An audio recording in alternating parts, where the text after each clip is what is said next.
मिला ही क्या है, पाने की उम्मीद में जिंदगी काट दी मैंने, पाने की उम्मीद में जिंदगी काट दी मैंने। तो इसी शायर के साथ आज की वीडियो को हम स्टार्ट करते हैं।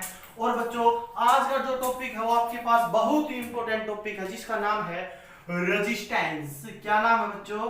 जिसका नाम है रेजिस्टेंस। और रेजिस्टेंस को हिंदी में कहते हैं हम प्रतिरोध। प्रतिरोध, देखो दिस इज प्रतिरोध। प्रति का मतलब होता है किसी चीज का विरोध करना, प्रति का मतलब होता है किसी चीज के विपरीत काम करना, रोध का मतलब होता है रोधी का। मतलब एक प्रकार से हम कहें कि चार्ज के फ्लो को तो हम क्या कहते हैं बच्चों? करंट कहते हैं, विद्युत धारा कहते हैं। चार्ज के फ्लो को हम क्या कहते हैं? करंट कहते हैं। तो जो करंट का विरोध करता है, जो करंट का विरोध करता है, या मैं कहूं कि जो चार्ज के फ्लो का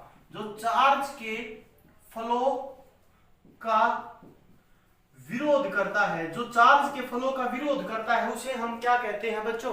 प्रतिरोध कहते हैं। फॉर एग्जाम्पल, अगर मैं कहता हूं कि मान लो इस तार के अंदर करंट बहता है, इस दिशा में करंट बह रहा है, तो जो प्रतिरोध हो, अब ये करंट इसके अंदर बह रहा है, तो वो क्यों बहता है? चार्ज के फ्लो के कारण बहता है। अब अगर चार्ज का ही विरोध किया जाए, उसको कहते हैं हम रेजिस्टेंस। उसको हम क्या कहते हैं बच्चों? प्रतिरोध कहते हैं। मतलब ओवरऑल कहने का मतलब होता है रेजिस्टेंस जो होता है वो इनवर्सली प्रोपोर्शनल होता है करंट के। इनवर्सली प्रोपोर्शनल क्या होता है? करंट के। मतलब अगर रेजिस्टेंस ज्यादा होगा तो करंट क्या होगा बच्चों? उसके अंदर कम। और अगर करंट कम होगा तो रेजिस्टेंस उसके अंदर क्या होगा बच्चों? ज्यादा। तो ओवरऑल कहने का मतलब है, रेजिस्टेंस का मतलब आपको मैंने बता दिया। रेजिस्टेंस की एसआई यूनिट जो होती है वो होती है ओम। रेजिस्टेंस की एसआई यूनिट क्या होती है बच्चों? ओम होती है। और रेजिस्टेंस का फॉर्मूला होता है V बराबर है IR। अब इस R का मतलब होता है रेजिस्टेंस। अगर इस R की वैल्यू निकालेंगे तो इस I को हम इसके डिवाइड में लेके आएंगे, तो R बराबर है V डिवाइडेड बाई I।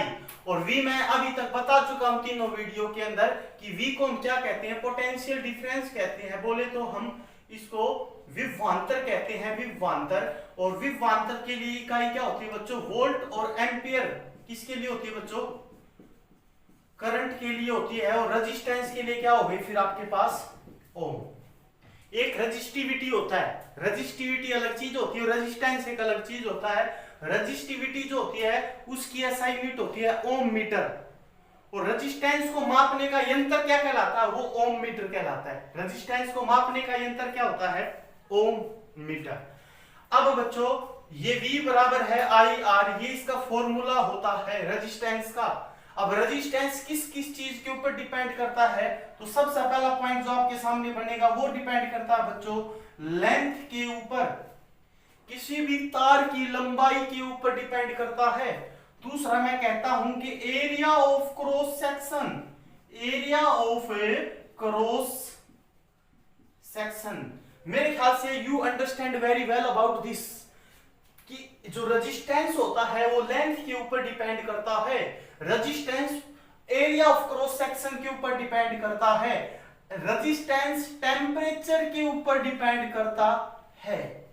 मतलब रेजिस्टेंस तीन चीजों के ऊपर डिपेंड करता है, लेंथ के ऊपर डिपेंड करता है, एरिया ऑफ क्रॉस सेक्शन के ऊपर डिपेंड करता है, टेम्परेचर के ऊपर डिपेंड करता है। एरिया ऑफ क्रॉस सेक्शन को कहते हैं अनुप्रस्थ काट का क्षेत्रफल, अनुप्रस्थ काट का क्षेत्रफल। सबसे पहले मैं बात करता हूं लेंथ के लिए, तो जो रेजिस्टेंस होता है R डायरेक्टली प्रोपोर्शनल टू होती है लंबाई के। मतलब अगर मैं आप लोगों से कहता हूं कि किसी तार की लंबाई अगर 2 गुनी है तो रेजिस्टेंस भी क्या हो जाएगा? 2 गुना। मतलब अगर इसको बढ़ाओगे तो ये भी बढ़ेगा और इसको घटाओगे तो ये भी घटेगा। इसका मतलब resistance directly proportional to length होता है। इसका मतलब ये हो गया कि अगर मैं इस तार की लंबाई को बढ़ा दूं, अगर मैं इस तार की लंबाई को बढ़ा दूं तो इसका मतलब है इसका रेजिस्टेंस भी बढ़ जाएगा।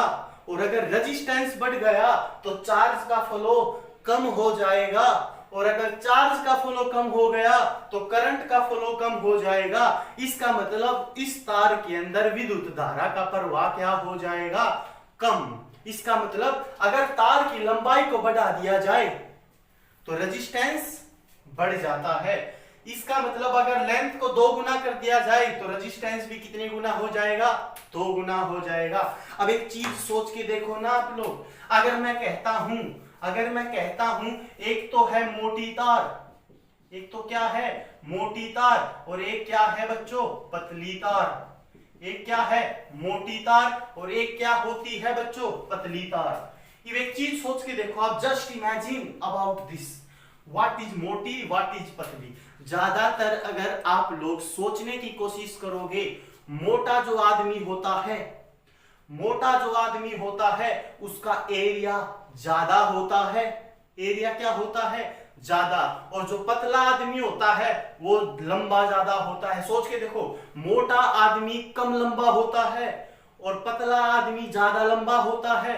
इसका मतलब अगर तार पतली है तो इसका मतलब कहीं ना कहीं उसकी लेंथ क्या है, ज्यादा, और अगर लेंथ ज्यादा है तो रेजिस्टेंस क्या हो जाएगा, ज्यादा। इसका मतलब पतली तार का रेजिस्टेंस क्या होता है, ज्यादा, मोटी तार का रेजिस्टेंस क्या होता है, कम। इसका मतलब पतली तार के अंदर करंट का फ्लो क्या होगा, कम, क्योंकि रेजिस्टेंस क्या होता है, ज्यादा। और मोटी तार का रेजिस्टेंस क्या होता है, मोटी तार का रेजिस्टेंस क्या होता है, कम। इसका मतलब इसके अंदर करंट का फ्लो क्या हो जाएगा, ज्यादा। मेरे ख्याल से आप लोग ये अच्छी तरीके से समझ पाए होंगे। तो इसका मतलब resistance depend on length. Okay, दूसरा पॉइंट होता है एरिया ऑफ क्रॉस सेक्शन। इसको समझने के लिए हम देखते हैं धारावाहिक एपिसोड नंबर 51, सच कहो ना एक बार। देखो बच्चों, अब ये जो दूसरा एपिसोड है इसके अंदर मैंने आपको क्या बताया है, एरिया ऑफ क्रॉस सेक्शन का मतलब होता है अनुप्रस्थ काट का क्षेत्रफल। इसका मतलब क्या हुआ, अगर मैं कहता हूं कि एक तो आपके पास ये तार है, ये क्या है आपके पास, एक तार है, this is a wire, this is a wire, और एक मैं कहता हूं कि ये भी आपके पास क्या है, ये भी आपके पास एक तार है, एक वायर है। Okay, this is called area of cross section, this is radius, this is area of cross section, this is radius, this is also area of cross section, this is radius. अब एक चीज सोच के देखो ना आप लोग, इसका मतलब ये हो गया, अगर ये एरिया ऑफ क्रॉस सेक्शन है तो ये भी क्या है बच्चों आपके पास, एरिया ऑफ क्रॉस सेक्शन। एक तो इसके अंदर इलेक्ट्रॉन का प्रवाह करो आप लोग, इलेक्ट्रॉन का प्रवाह देखो, इलेक्ट्रॉन का प्रवाह होगा तभी तो चार्ज का फ्लो होगा ना, और अगर चार्ज का फ्लो होगा तभी तो करंट का फ्लो होगा ना। इसका मतलब अगर इसके अंदर इलेक्ट्रॉन का फ्लो हो रहा है, एक तो इस तार के अंदर, और एक मैं कहता हूं इस तार के अंदर इलेक्ट्रॉन का फ्लो हो रहा है, तो आप ये बताओ ना मुझे कि इसके अंदर ज्यादा इलेक्ट्रॉन का फ्लो हो रहा है या इसके अंदर, इसके अंदर। इसका मतलब इसका एरिया ऑफ क्रॉस सेक्शन क्या है, ज्यादा, इसका एरिया ऑफ क्रॉस सेक्शन क्या है, कम। इसके अंदर इलेक्ट्रॉन का फ्लो क्या हो रहा है, कम, इसके अंदर इलेक्ट्रॉन का फ्लो क्या हो रहा है, ज्यादा। इसका मतलब अगर मैं आप लोगों से कहता हूं, मान लो अगर इस तरीके से भी नहीं समझ में आ रहा तो मान लो एक तो गली है इतनी पतली, एक तो गली है इतनी पतली और एक गली है इतनी मोटी, मतलब एक तो पतली गली है और एक मोटी गली है।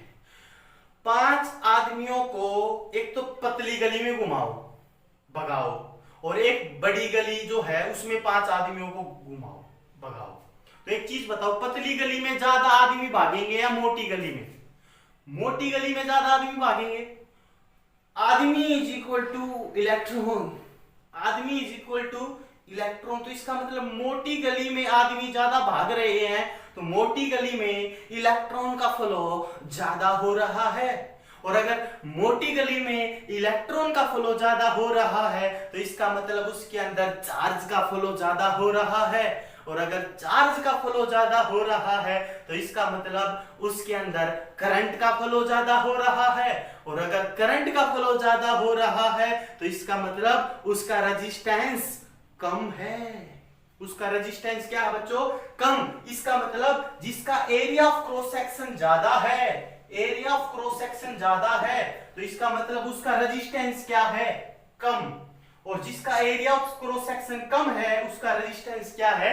ज्यादा। इसका मतलब इसका एरिया ऑफ क्रॉस सेक्शन क्या है? ज्यादा। रेजिस्टेंस क्या हो जाएगा? कम। करंट क्या हो जाएगा? ज्यादा। इसका एरिया ऑफ क्रॉस सेक्शन क्या है? कम। रेजिस्टेंस क्या हो जाएगा? ज्यादा। इलेक्ट्रॉन का फ्लो क्या हो जाएगा? ज्यादा। इसका मतलब करंट का फ्लो भी क्या होगा? ज्यादा। इसका मतलब जो रेजिस्टेंस होता है वो डायरेक्टली प्रोपोर्शनल टू लेंथ के होता है और inversely proportional to area of cross section के होता है। इसका मतलब रेजिस्टेंस बढ़ाओगे तो लेंथ बढ़ेगी, रेजिस्टेंस घटाओगे तो एरिया ऑफ क्रॉस सेक्शन भी क्या हो जाएगा? घट जाएगा। बोलो हाँ, बोलो हाँ। अब एक चीज सोच के देखो, अगर आपके एग्जाम में आता है कि दिस इज मान लो 1/a, इसका मतलब ये ज्यादा ये कम। अब अगर आपके पेपर में कह दिया जाए कि अगर एरिया ऑफ क्रॉस सेक्शन को 2 गुना कर दिया जाए, अगर एरिया ऑफ क्रॉस सेक्शन को 2 गुना कर दिया जाए तो रेजिस्टेंस कितने गुना हो जाएगा? तो सीधी सी बात है, आप एरिया ऑफ क्रॉस सेक्शन को 2 गुना कर रहे हो तो एक ही वैल्यू क्या कर रहे हो? 2। तो इसका मतलब रेजिस्टेंस कितने गुना हो जाएगा? 1/2 गुना हो जाएगा। मेरे ख्याल से आप लोगों को ये बात अगर समझ में आई हो तो एक बार फिर बोलो राधे राधे, जय श्री कृष्णा, रामा रामा। तो ओवरऑल मेरे ख्याल से लेंथ डायरेक्टली, एरिया इनवर्सली। अब एक चीज और रहती है आपके पास, दिस इज टेम्परेचर। अब टेम्परेचर के ऊपर कैसे डिपेंड करता है उस चीज को भी हम इस वीडियो के अंदर देखते हैं। अब एक चीज सोच के देखो, अगर मैं आप लोगों से कहता हूं मान लो दिस इज ए डस्टर, अब इसका टेम्परेचर बढ़ा दो, तो क्या इसका टेम्परेचर बढ़ेगा तो क्या इसके पार्टिकल के बीच में गैप ज्यादा होगा या नहीं होगा? होगा ना। इसका मतलब अगर इसका टेम्परेचर बढ़ाऊंगा तो इसके पार्टिकल के बीच में गैप ज्यादा होगा, और अगर पार्टिकल के बीच में गैप होगा तो इसकी लेंथ बढ़ जाएगी, इसकी लेंथ बढ़ जाएगी। और अगर लेंथ बढ़ गई तो इसका मतलब रेजिस्टेंस भी बढ़ जाएगा, और अगर रेजिस्टेंस बढ़ गया तो इसका मतलब करंट का फ्लो उसके अंदर क्या हो जाएगा बच्चों? कम हो जाएगा। इसका मतलब अगर टेम्परेचर को बढ़ाते हैं तो इसका मतलब रेजिस्टेंस भी क्या हो जाएगा? बढ़ जाएगा। मेरे ख्याल से आप लोगों को ये पॉइंट भी अच्छी तरीके से समझ में आया होगा जरूर। इसके बाद हम एक इसके ऊपर न्यूमेरिकल करते हैं। ये चीज मेरे ख्याल से समझ में आ गई हो तो देख लो, इसको अब मैं मिटाने के लिए तैयार हूं, मिटा रहा हूं।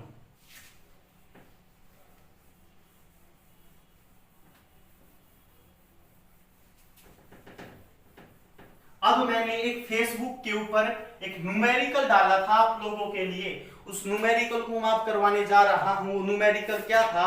वो न्यूमेरिकल था कि if the diameter of A resistance, if the diameter of a resistance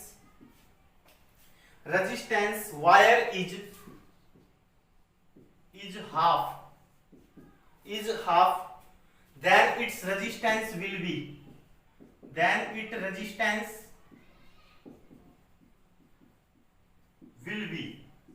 मतलब क्या है, अगर किसी तार का जो व्यास है, डायमीटर को हम व्यास कहते हैं, अगर उस व्यास को आधा कर दिया जाए तो रेजिस्टेंस के ऊपर क्या इफेक्ट पड़ेगा? देखो बच्चों, मान लो अगर मैं आप लोगों से कहता हूं, मान लो दिस इज ए तार, ओके। अब ये डायमीटर है तो इसका मतलब ये एरिया ऑफ क्रॉस सेक्शन, तो ये पूरा का पूरा डायमीटर है, ये पूरा का पूरा क्या है? इसका डायमीटर, ठीक है। डायमीटर है तो इसका मतलब एरिया ऑफ क्रॉस सेक्शन क्या हो जाएगा? इसका पाई आर स्क्वायर। एरिया का फार्मूला क्या होता है? पाई आर स्क्वायर, क्योंकि इसके अंदर डायमीटर दिया है, रेडियस दिया है, तो एरिया क्या हो जाएगा? इसका पाई आर स्क्वायर। अब जो डायमीटर होता है, अगर मान लो ये पूरा का पूरा आर दे रखा है तो पूरा का पूरा कितना हो जाएगा? 2r। इसका मतलब डायमीटर कितना हो जाएगा? पूरा का पूरा 2r हो जाएगा। अगर डायमीटर पूरा का पूरा 2r हो जाएगा तो इसका मतलब r क्या हो जाएगा? यहाँ पे d/2। मेरे ख्याल से समझ में आ गया होगा। Area pi r square, diameter 2r हो गया और r की वैल्यू d/2 हो गई। अब इस d/2 को इस पॉइंट में रख दो, इस पॉइंट में रखोगे तो इसका मतलब क्या हो जाएगा, पाई आर स्क्वायर को करोगे तो क्या होएगा, ये d/2 का स्क्वायर, इसका मतलब ये क्या हो जाएगा, पाई d स्क्वायर डिवाइडेड बाई 4। अब आपको पता है ये एरिया ऑफ क्रॉस सेक्शन है, तो आपको पता है रेजिस्टेंस जो होता है वो डायरेक्टली इनवर्सली प्रोपोर्शनल टू क्या होता है, 1/a। अब मतलब इसका मतलब ये a की वैल्यू थी, तो इस a की वैल्यू को यहां पे रखोगे तो r बराबर है क्या हो जाएगा, पाई d स्क्वायर, सॉरी 1 यहां पे a की वैल्यू पुट करोगे तो पाई d स्क्वायर डिवाइडेड बाई 4 है, तो ऊपर जाके क्या हो जाएगा, 4। ओके, ये तो रेजिस्टेंस 1 आ गया। अब कहता है कि रेजिस्टेंस R1 में क्या होता है कि इस डायमीटर को आधा किया जा रहा है, तो अगर आधा करूंगा तो 1 बटा में पाई, अब इस d को आधा करूंगा तो इसका मतलब है d बाई क्या करेंगे हम 2 और उसका क्या कर देंगे हम स्क्वायर, और ऊपर क्या हो जाएगा मल्टीप्लाई में 4। R डैश बराबर है 1 बटे में पाई गुणा में 4 बटे में d/2 स्क्वायर। अब इसका स्क्वायर करेंगे तो क्या हो जाएगा, ये हो जाएगा d स्क्वायर और डिवाइडेड बाई 4, और ये 4 कहां पे चला जाएगा, ऊपर। ठीक है, तो इसका मतलब ये हो जाएगा पाई गुणा में d स्क्वायर। ठीक है, अब एक चीज सोच के देखो, अगर मैं इस इक्वेशन को लेके आता हूं ना, पूरी की पूरी इस इक्वेशन को, ये जो है क्या ये इसके बराबर नहीं दिखाई दे रही आप लोगों को, इसके 1 गुणा में 4 पाई d स्क्वायर, इसका मतलब ये किसकी वैल्यू, r की, तो इसको पूरे के पूरे को मिटा के मैं क्या लिख दूं, r लिख दूं, और ये क्या था मल्टीप्लाई में 4। इसका मतलब जो नया रेजिस्टेंस है वो पहले वाले रेजिस्टेंस का कितना गुना हो जाएगा, 4 गुना। ये जो नया रेजिस्टेंस है वो पहले वाले रेजिस्टेंस का कितना गुना हो जाएगा, 4 गुना। तो ये आंसर था इसका, आपका ऑप्शन भी दे रखे तो ये आंसर रहेगा 4 गुना हो जाएगा इसका। ठीक है, मेरे ख्याल से आपको न्यूमेरिकल समझ में आया होगा, और अगर नहीं समझ में आया तो कल की वीडियो को आगे बढ़ाएंगे और न्यूमेरिकल